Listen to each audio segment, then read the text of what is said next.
Hey guys, it's Madison. Since we're so close to Christmas, I thought I would review my favorite Christmas horror story, Nosferatu. I mention this book all the time in my horror writing class because it is such a good horror story. I do mention spoilers near the end of this video, but I've clearly marked when spoilers begin, so if you haven't read the book yet, you can duck out before spoilers start. Nosferatu is about a girl that escapes an immortal being known as Charlie Manx. Charlie Manx kidnaps children and takes them away from what he considers to be abusive homes and takes them to a place known as Christmas Land, where it is always Christmas 365 days out of the year, and the children are always happy. The catch is they turn into sadistic, murdering little monsters. Anyways, Vic escapes him, and then years later he comes after her and her son. One of the things I loved most about this novel is that it is a family drama inside of a supernatural horror story.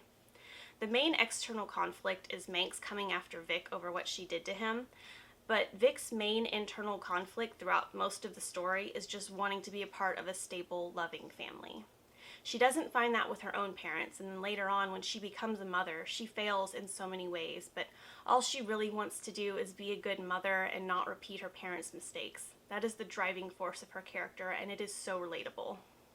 And what's really clever about this story is that Charlie Manx operates kind of like a supernatural version of Child Protective Services.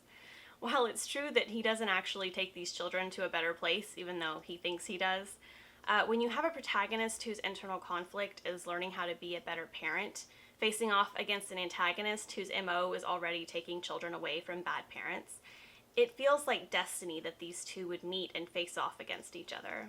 So the internal conflict really mirrors the external conflict in this story, and that makes it feel more layered and complex than your average horror story.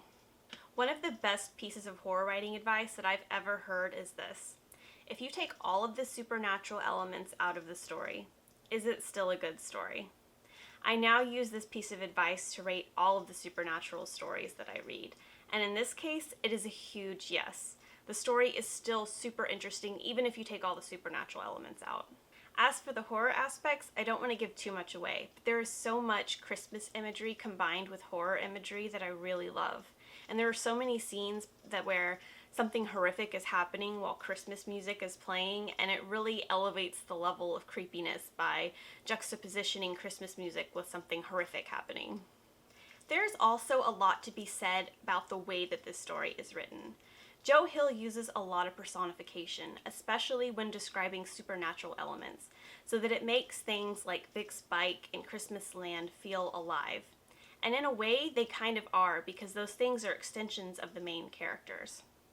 Vic's bike is described as having human-like qualities so often that it almost feels like one of the characters. Describing settings and props in a way that make them feel real, but also full of personality, is a skill set that most writers can only dream of, and Joe Hill pulls this off in a way that feels almost effortless. Another strong aspect of this book is the characters. Vic is a badass, but she's also vulnerable. Lou is sympathetic, and as a huge nerd myself, I could really relate to his character. I love how both him and Vic feel as if the other person is too good for them in their relationship, and I really love their relationship despite its flaws. Wayne didn't have a whole lot of personality, but I like that he was a smart kid and that he doesn't do a lot of the stereotypical stupid stuff that a lot of kids do in horror stories.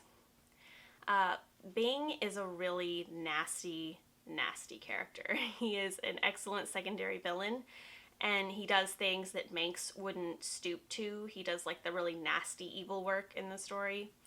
And so together, him and Manx make a truly terrifying duo. The only really bad thing about Nosferatu is that it's got a major pacing problem.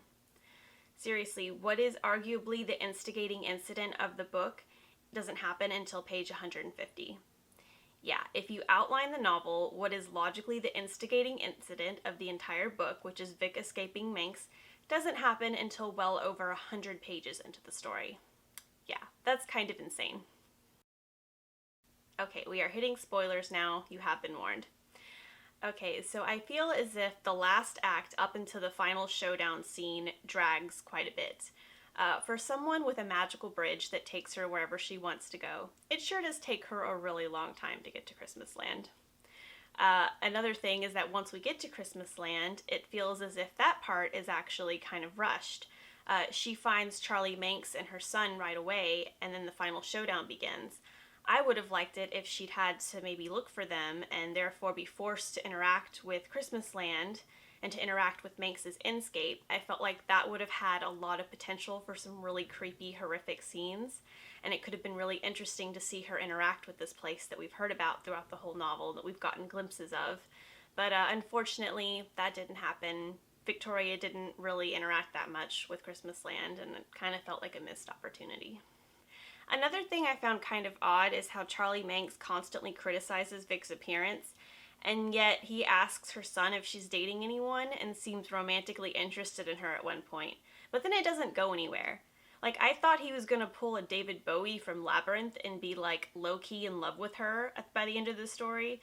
I thought that, like, whenever Vic met him again face-to-face, he was gonna be like, oh, I was wrong, you are a good mom, you're a badass mom, please stay with me in Christmas Land and be the mother of my monster children. Like, I thought that would have been an interesting twist.